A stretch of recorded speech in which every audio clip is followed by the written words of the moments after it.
हम आज बात कर रहे हैं भजन और कीर्तन की। तो सबसे पहले ये जानते हैं कि भजन और कीर्तन की महिमा क्या है। देखिए, व्यक्ति के जीवन में एक ही अवलंब होता है, एक ही सहारा होता है, वो है ईश्वर। और ईश्वर को कई तरीकों से, कई मार्गों से पाने का प्रयास किया जाता है। ज्ञान मार्ग से, कर्म के मार्ग से और भक्ति के मार्ग से। भक्ति सर्वश्रेष्ठ मार्ग है और भक्ति से ईश्वर को पाना सबसे ज्यादा सरल है। भक्ति और एकाग्रता आने के लिए आपके मन में भक्ति पैदा हो, आपके मन में एकाग्रता पैदा हो, इसके लिए तमाम चीजों का सहारा लिया जाता है, जैसे भजन, कीर्तन और भगवान के नाम का स्मरण। भजन और कीर्तन करने से मन की अवस्था, मन की स्थिति बहुत तेजी से ऊंचाइयों पर जाती है। मन बहुत तेजी से उन्नत होता है, मन बहुत जल्दी पवित्र होता है। तो अगर आप भजन कीर्तन करेंगे तो आपका मन बहुत ज्यादा पवित्र होगा और इसके बाद अगर आप ध्यान करेंगे या आप प्रार्थना करेंगे तो वो तुरंत सफल हो जाएगी। भजन और कीर्तन के सही प्रयोग से व्यक्ति को रोगों से, बीमारियों से और मानसिक समस्याओं से मुक्ति मिलती है। भजन और कीर्तन की सबसे महत्वपूर्ण बात यह है कि ये आपके मन से होते हुए आपकी आत्मा तक पहुंच जाते हैं। तो जो आपका मन है, जो आपके विचार हैं, वो पवित्र हो जाते हैं। और जब मन विचार पवित्र होता है तो उस पवित्र मन से की गई प्रार्थना तुरंत स्वीकार होती है। देखिए, सामान्यतः हम लोग भजन और कीर्तन को एक ही समझ लेते हैं, लेकिन इसमें बहुत सारे अंतर हैं। क्या अंतर है? भजन में व्यक्ति ईश्वर का नाम भजता है और इसका प्रभाव सामान्य होता है। आम तौर पर ईश्वर की स्तुति करता है, ईश्वर की प्रशंसा करता है भजन में। कीर्तन में ईश्वर के नाम का मंत्र जपता है और कीर्तन का प्रभाव अद्भुत होता है। कीर्तन में जो जपा जाता है वो भगवान के नाम को जपा जाता है और इसका प्रभाव अद्भुत होता है।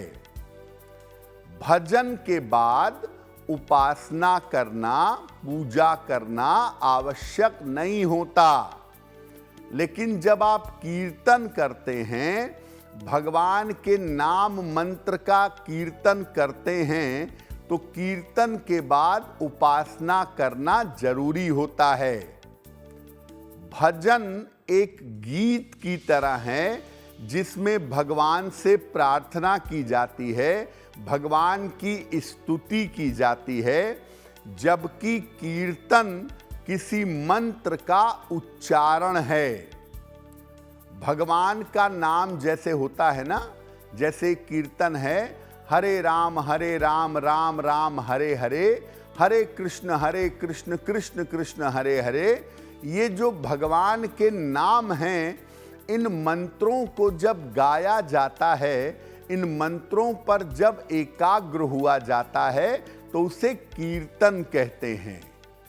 भगवान के, प्रभु के बहुत सारे नाम हैं और किसी भी नाम को भजने से, किसी भी नाम मंत्र का जप करने से वो कीर्तन की तरफ प्रभाव देना शुरू कर देता है।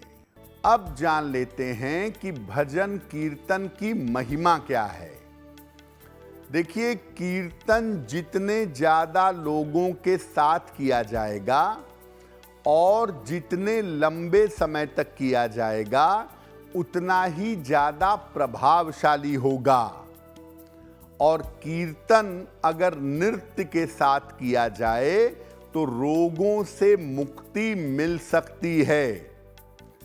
भगवान शिव ने और माता पार्वती ने नृत्य के साथ कीर्तन का आविष्कार किया था। खास तौर से माता पार्वती ने कौशिकी नाम का एक नृत्य आविष्कृत किया था जिससे हर प्रकार के रोगों और तनावों से मुक्ति मिलती है। शास्त्र कहता है कि जहां भी कीर्तन होता है ईश्वर वहां अवश्य ही रहते हैं। भगवान कहते हैं नारद से, ना हम वसामि वैकुंठे योगिनाम हृदय नवा मद भक्ता यत्र गायन्ति तत्र तिष्ठामि नारदः। हे नारद, मैं योगियों के हृदय में नहीं रहता, मैं वैकुंठ में भी नहीं रहता, लेकिन जहां मेरे भक्त मेरा गान करते हैं वहां मैं अवश्य विराजमान होता हूं।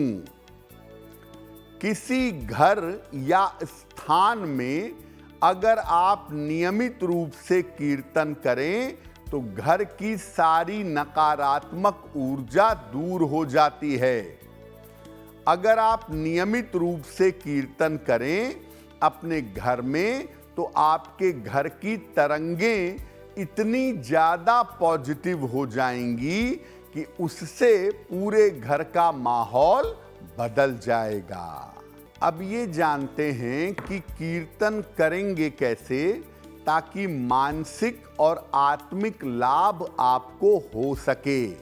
देखिए, आप रोज जब पूजा उपासना करते हैं, सुबह करें, शाम को करें, रात में करें, पूजा उपासना करने के पहले कीर्तन जरूर कर लें।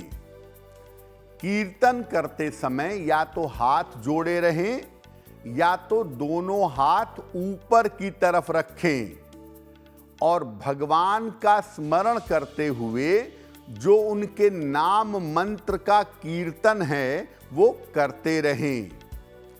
कीर्तन के बाद आप अपनी पूजा, उपासना, साधना, आराधना शुरू करें। जिस भी मंत्र का या पंक्ति के साथ आप कीर्तन करते हैं उसका प्रयोग गा गा करके करें तो अच्छा होगा। नाम कीर्तनम यस्य सह, उनके नाम का ही कीर्तन होता है। हरि के नाम का, कृष्ण के नाम का, राधा नाम का। जब नाम मंत्र को कीर्तन में शामिल किया जाता है तो कीर्तन का प्रभाव, उसका इम्पैक्ट काफी ज्यादा हो जाता है। अगर आप मुझसे जुड़ करके अपनी समस्याओं का समाधान चाहते हैं और चाहते हैं कि आपकी समस्याओं को ज्योतिष के माध्यम से सुलझाया जाए तो आप हमसे संपर्क कर सकते हैं, जुड़ सकते हैं एस्ट्रो तक पर।